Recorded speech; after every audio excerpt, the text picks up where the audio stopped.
হাই friends, আজি আপোনালোকক এটা মই দৃশ্য দেখাবলৈ গৈ আছোঁ। যিটো দৃশ্য দেখাৰ পিছত আপোনালোকৰো বুকু কঁপি উঠিব। মই বুকু কঁপি উঠাৰ কাৰণ এইকাৰণে কৈছোঁ যে যিটো কাম আপুনি মই কৰিবলৈ সাহস লাগিব। অকল সাহস নহয়, মোৰ সাহ লাগিব। বাৰিষাৰ ফেনে ফুটুকাৰে বাঢ়ি অহা এই বাঢ়নী পানীৰ লগত একাং হৈ জীৱনৰ লগত হেতালি খেলি ল'ৰা ধেমালি কৰি আছে। কিদৰে ল'ৰা ধেমালি কৰিছে তাৰ দৃশ্য আপোনালোকে দেখিলে অনুভৱ কৰিব পাৰিব। আহকচোন সেই ল'ৰা ধেমালি কৰাৰ সেই দুঃসাহস দৃশ্যটো আপোনালোকে এবাৰ চাই লওক।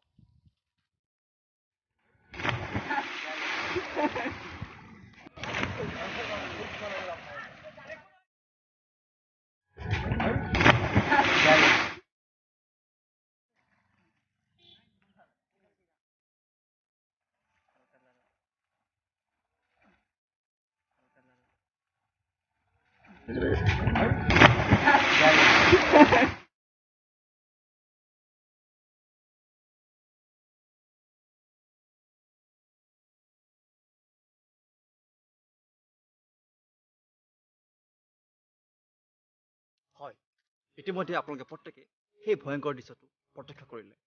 সেয়ে সকলোকে মই আহ্বান কৰিছোঁ, বাৰিষাৰ ফেনে ফুটুকাৰে বাঢ়ি অহা বাঢ়নী পানীৰ লগত কোনেও যাতে জীৱনক লৈ ল'ৰা ধেমালি নকৰে। কাৰণ ভাগ্যই সদায় সকলোকে সংগ নিদিয়ে। হয়তো সেই ল'ৰাকেইটাৰ ভাগ্য প্ৰসন্ন হৈ থকাৰ কাৰণে তাৰ নিশ্চিত বিপদৰ পৰা হাত সাৰিলে।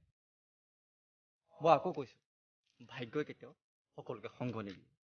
সেই ল'ৰাকেইটাৰ দৰে কাৰ্য যদি আপোনালোকেও কৰিবলৈ যায়, তেতিয়াহ'লে আপোনালোকৰ হয়তো নিশ্চিত বিপদৰ সন্মুখীন হ'ব পাৰে।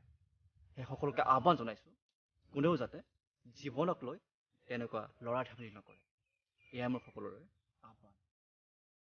লগতে আপোনালোক প্ৰত্যেকলৈ আৰু এটা মোৰ আহ্বান, আমাৰ চেনেলটোক আগুৱাই নিবলৈ আপোনালোকে প্ৰত্যেকে আমাৰ চেনেলটো ছাবস্ক্ৰাইব কৰক, শ্বেয়াৰ কৰক আৰু আমাৰ ভাল বেয়াবোৰ আমাৰ ইনবক্সত কমেণ্ট কৰিব।